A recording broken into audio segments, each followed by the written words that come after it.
Hello বন্ধুরা, গীতাঞ্জলি কী যে করি চ্যানেলে আপনাদের সবাইকে স্বাগত জানাই। আজ আমি বানিয়েছি সাবুর পোলাও। খুবই সামান্য উপকরণ এটি আমি বানিয়েছি। চলুন দেখে নিই কী কী লাগছে।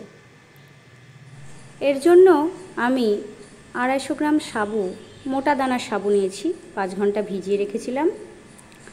কিছুটা টমেটো কুচিয়ে নিয়েছি, কাঁচা লঙ্কা, কারি পাতা, হাফ লেবু নিয়েছি, কিছুটা আলু কুচিয়ে নিয়েছি, পনির কুচিয়ে নিয়েছি, আর এখানে কিশমিশ আর কিছু চিনেবাদাম, আপনারা কাজু বাদামও দিতে পারেন। এখানে আমি কিছু মশলা নিয়েছি, জিরে, হলুদ, এখানে নুন, চিনি। চলুন, আর রান্নাটি আমি ঘিয়ে করব। চলুন শুরু করা যাক। আমি কড়াই গরম হয়ে গেছে ঘি, এবার আমি চিনেবাদামগুলো ভেজে নিলাম।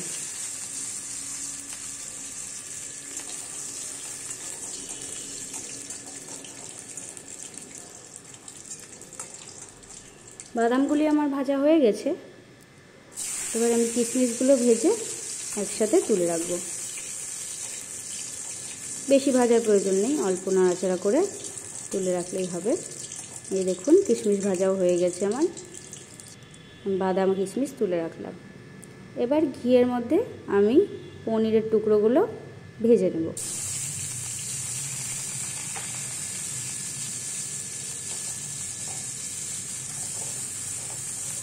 হালকা করেই ভেজে নেব।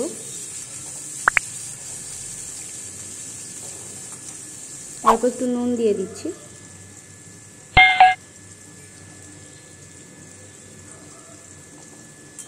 আর একবার নাড়াচাড়া করে পনিরগুলো আমি তুলে রাখবো। এই দেখুন, পনির ভাজা হয়ে গেছে।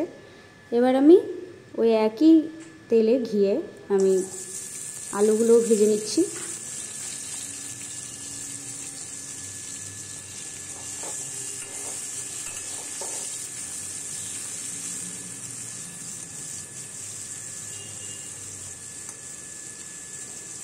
আলুতেও আমি সামান্য একটু নুন দিয়ে দিচ্ছি।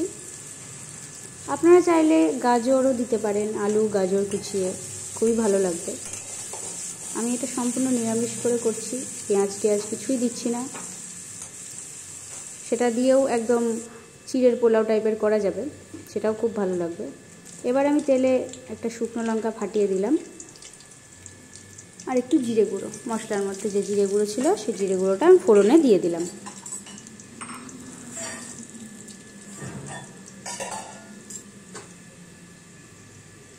আর যে গোটা গোলমরিচ সেটা একটু ভেঙে দিয়ে দিলাম, এটা দিলে একটা সুন্দর গন্ধ আসে।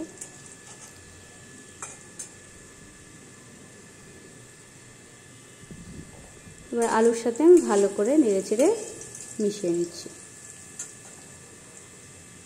কুচিয়ে রাখা টমেটোগুলো আমি এই সময় দিয়ে দিচ্ছি। এটাও আমি ভালো করে তেলে আলুর সাথে মিশিয়ে নিচ্ছি।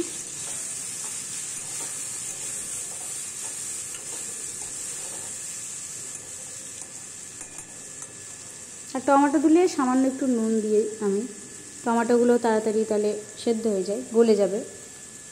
দিয়ে দিলাম নুন, আরও একবার ভালো করে নেড়েচেড়ে মিশিয়ে নিচ্ছি।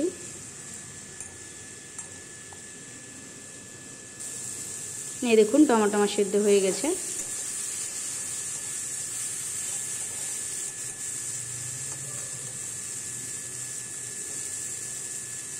একটা কাঁচা লঙ্কা ফাটিয়ে আমি দিয়ে দিলাম, আর সামান্য হলুদ রঙের জন্য।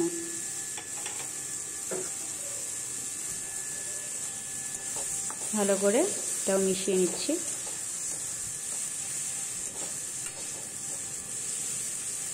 ভাজা ভাজা হোক। এবার এক সাইডে করে তেলে আমি কারি পাতাগুলো দিচ্ছি। কারি পাতা প্রথমেও দিতে পারেন, কিন্তু এই সময় দিলে গন্ধটা থাকবে, খুব সুন্দর একটা গন্ধ করবে সাবুর পোলাও থেকে। এটার সাথেও আমি ভালো করে আলুটা মিশিয়ে নিচ্ছি।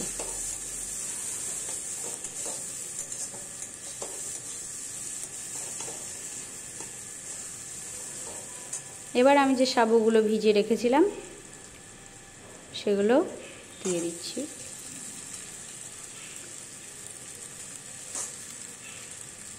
সব সাবু দেওয়া আমার হয়ে গেছে। এবার সাবু আর এই মশলাগুলো আমি ভালো করে নেড়েচেড়ে মিশিয়ে নেব। এই রান্নাটি খুবই অল্প সময় লাগে করতে, হাতের কাছে যদি সব কিছু জোগাড় থাকে তাহলে 10 মিনিটে এটা হয়ে যায়। খুবই সুস্বাদু একটি হেলদি রেসিপি অবশ্যই। এই সময় আমি একটা লেবু, অর্ধেক লেবু রস চিপে দিয়ে দিলাম। সাবুটা ঝরঝরে হবে, সাবুর পোলাওটা, সেই জন্য। আর একটু টক টক টেস্ট হবে, সেটা খুব ভালো লাগে।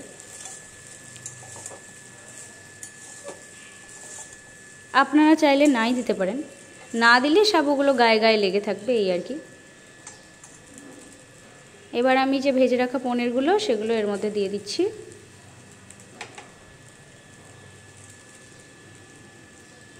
এটা দিয়েও আমি ভালো করে মিশিয়ে নেব।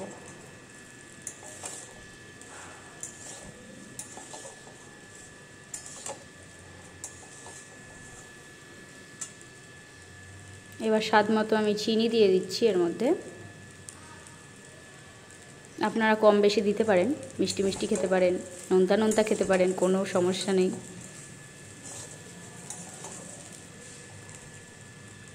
আর যে পরিমাণ মতো আর একটু লবণ লাগবে সেটাও আমি এই সময় দিয়ে দিচ্ছি। এটা দিয়েও ভালো করে মিশিয়ে নিলাম।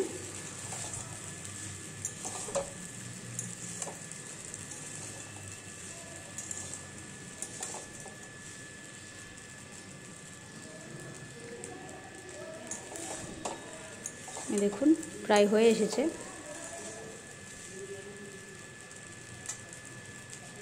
এবার আমি একটুখানি গুঁড়ো গরম মশলা গুঁড়ো ছিটিয়ে দিচ্ছি।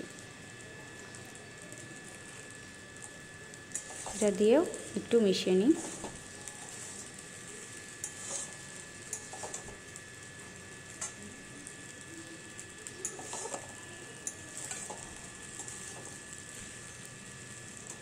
এবার যে বাদাম আর কিশমিশ ভেজে রেখেছিলাম সেগুলোও দিয়ে ভালো করে নাড়িয়ে চাড়িয়ে মিশিয়ে নিচ্ছি।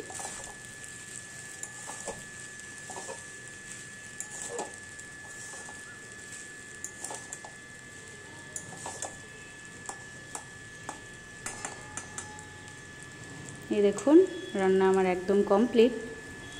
এবার আমি গ্যাসটা অফ করে দিব। চলুন পরিবেশনে যাই। তৈরি হয়ে গেল সাবুর পোলাও। খুবই সুস্বাদু একটি রেসিপি, খুবই কম উপকরণে তৈরি হয়, আর এটি বাচ্চাদের টিফিনে অবশ্যই করে দিন। খুবই সুস্বাদু, খুবই হেলদি রেসিপি। আপনাদের যদি আমার রেসিপিটি ভালো লাগে লাইক করুন, বন্ধুদের সাথে শেয়ার করুন আর সাবস্ক্রাইব করুন। ধন্যবাদ।